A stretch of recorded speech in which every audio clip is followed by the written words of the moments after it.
আমরা নিজের চোখে নিজের বড় মনে করি, এরকম ডাকাইত আছে না নাই? নিজেরাই নিজে মনে করে কত বড় সাহেব, লাট সাহেব। মান তাওয়াদা তারাফা, এটা হচ্ছে সুন্নাতুল্লাহি ফিল আরদ। মান তাওয়াদা তারাফা, যে নিচে নেমে থাকতে চায় আল্লাহ ওরে টেনে উপরে উঠায়, আর যে খালি উঠতে চায়, হিংসা করে অহংকার করে উপরে ঠেলতে চায়, ওরে নিচে নামায় দেয় কে? সাইয়েদনা আদমকে আল্লাহ বললেন, আদম সাল্লিমা আলা উলাইকান নাফার লাম্মা খালাকাল্লাহু আদামা ওয়া কানা তুলহু 60 যিরাআন। নিচে নেমে গেলে যে উপরে ওঠে, আর উপরে উঠতে চাইলে যে নিচে নামে, উদাহরণ দেখেন। আদম আলাইহিস সালামকে তৈরির পর আল্লাহ বললেন, আদম সাল্লিমা আলা উলাইকান নাফার, এই ফেরেশতাদের সালাম দাও। কি দাও? সালাম দাও। কোনো প্রশ্ন নাই, আল্লাহ সালাম দিব কেন? ফেরেশতারা আমারে দিব না কেন? আমি আগে দিব কেন? কথা আছে কোনো? যেই সালাম দিলেন, সালাম দেওয়ার সাথে সাথে ওনার মর্যাদা বাড়িয়ে দিল কে? এত মর্যাদা বাড়ালেন যে নূরের ফেরেশতারা মাটির আদমকে সেজদা দিতে বাধ্য হয়েছে। চিৎকার করে বলেন ঠিক কিনা? তুমি মাটির আদমকে প্রথম সৃষ্টি করিয়া ঘোষণা করিয়া দিলে শ্রেষ্ঠ বলিয়া, তাই তো নূরের ফেরেশতা করে আদমকে সেজদা। সবার চেয়ে সম্মান দিলে মাটির আদমকে। আল্লাহু আল্লাহু পড়েন, আল্লাহু আল্লাহু তুমি জাল্লে জালালুহু, শেষ করা তো যায় না গে তোমার গুণগান। আল্লাহু আল্লাহু, সুবহানাল্লাহ পড়েন। কি সম্মান আল্লাহ বাড়াই দিলেন। আল্লাহ বললেন, আদম আজকে থেকে তুমি আশরাফুল মাখলুকাত, তুমি খলিফাতুল্লাহি ফিল আরদ, তুমি পৃথিবীতে আমার খলিফা, ভাইস জেরেন্ট অফ আল্লাহ। আল্লাহর খলিফা, আল্লাহর আহকামগুলো পালনের জন্য ভাইস জেরেন্ট। চুরি করলে হাত কেটে দাও, কার আইন? এই কাজ আদম তুমি দুনিয়াতে যেয়ে করবা। জিনা করলে ডেথ পেনাল্টি, হেড অফ, শিরোচ্ছেদ করে দাও, কার আইন? খলিফা হিসেবে মানুষ এসে করবে। মানুষকে আল্লাহ আশরাফুল মাখলুকাত বানিয়ে দিলে, নিচু হয়েছে বড় বানিয়ে দিলেন। আর শয়তানের অবস্থা কি? শয়তানকে আল্লাহ বললেন সেজদা দে আদমকে। শয়তান যুক্তি দাঁড় করিয়েছে, খালাকতাহু মিন তিন খালাকতানি মিন নার ওয়া খালাকতাহু মিন তিন। আল্লাহ আপনি আমারে বানাইছেন আগুন দিয়া। কি দিয়া? আগুনের ধর্ম উপরের দিকে ওঠে, আর মাটির ধর্ম সে নিচে পড়ে থাকে, আমি কেন সেজদা দেব? শয়তানকে চিরকালের জন্য ইবলিস, মালউন, অভিশপ্ত আর জাহান্নামী হিসেবে ঘোষণা দিয়ে দিল কে? এজন্য আপনি ছোট থাকতে চাইবেন, আপনারা বড় বানাবে কে?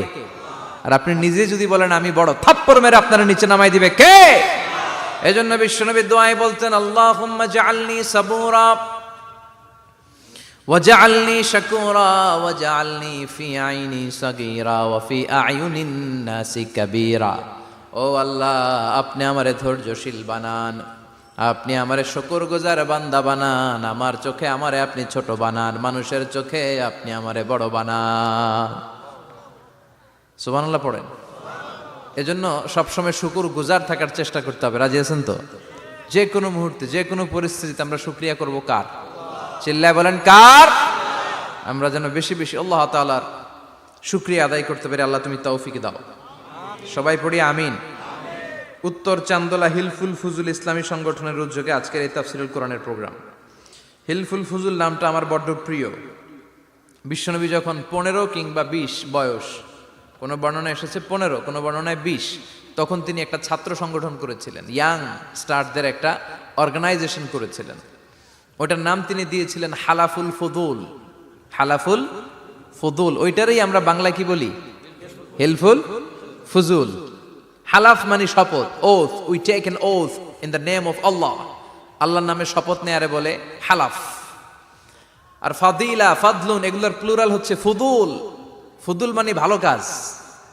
ভালো ভালো কাজের উপর বিশ্বনবী যুবকদেরকে একত্রিত করলেন যে মক্কা শহরে কোনো টেন্ডারবাজি চলবে না, কোনো চাঁদাবাজি চলবে না, দুর্বলের উপর সবলের অত্যাচার চলবে না, জালিমের জুলুম চলবে না, হত্যা চলবে না, ধর্ষণ চলবে না, রাহাজানি চলবে না। মক্কা শহরটারে শান্তির শহর বানাতে হবে। যুবকরা এই দায়িত্ব কাঁধে নিয়েছে। কারা? মুরব্বীরা না, যুবকরা। যুবকদের আছে প্রাণ ঢালা উচ্ছ্বাস, অনেক শক্তি। এজন্য যুবকদেরকে ভালো কাজে আসতে হবে। যুবকরা চাইলে এই দেশের চেহারা পাল্টে দিতে পারে। এদেশে যুবক ভোটার আছে কয়জন জানেন? নতুন করে যুবক ভোটার হয়েছে 2 কোটি। কয় কোটি? 2 কোটি না? Can you imagine that? কল্পনা করতে পারেন? They can change Bangladesh, they can change the face of Bangladesh. তারা 56,000 বর্গমাইলের এই বাংলাদেশের চেহারা পাল্টে দিতে পারে। তাদের অনেক শক্তি। এই জন্য যুবকদের এই শক্তি কাজে লাগাতে হবে। ফেন্সিডিল, গাঁজা, ইয়াবা, হিন্দি সিনেমা এগুলোর পিছনে দৌড়ানো যাবে, পর্নোগ্রাফির পিছনে ছোটা যাবে। যুবক বয়সে ভয় করতে হবে কারে? চিল্লায় বলেন কাকে? আল্লাহ আমার যুবক ভাইদেরকে তুমি তৌফিক দাও। বিশ্বনবী এই হালাফুল ফুদুল তিনি গঠন করলেন মক্কাতুল মুকাররমাতে। পুরো মক্কা শহরটা শান্তির শহর হয়ে গেল। সুবহানাল্লাহ। আল্লাহ উত্তর চান্দলা হিলফুল ফুজুল ইসলামী সংগঠনকে তুমি কবুল করো। আজকের প্রোগ্রামের সভাপতিত্ব করছেন আল্লামা অধ্যক্ষ গোলাম সরোয়ার সাইদি পীর সাহেব আড়াইবাড়ি দরবার। আমার প্রিয় নানা ভাই আলোচনা করেছেন, বয়ান করেছেন। আল্লাহ নানা ভাইকে কবুল করুক। নানা ভাইটা একটু ইয়াং হয়ে গেছে না? হ্যাঁ, অনেক জায়গায় লোকজন খুব বিভ্রান্তিতে পড়ে যায়। ঘটনা কি? আপনি নানা হইলেন কবে, নাতনি হইল কবে, আবার জামাই পেলেন কবে? তো আমারও বলা যে তুমি যে আমার নানা ভাই বানাইছো, আমি তো এর উত্তর দিতে দিতে কাম সারা। তো আল্লাহ আমার নানা ভাইকে তুমি কবুল করো।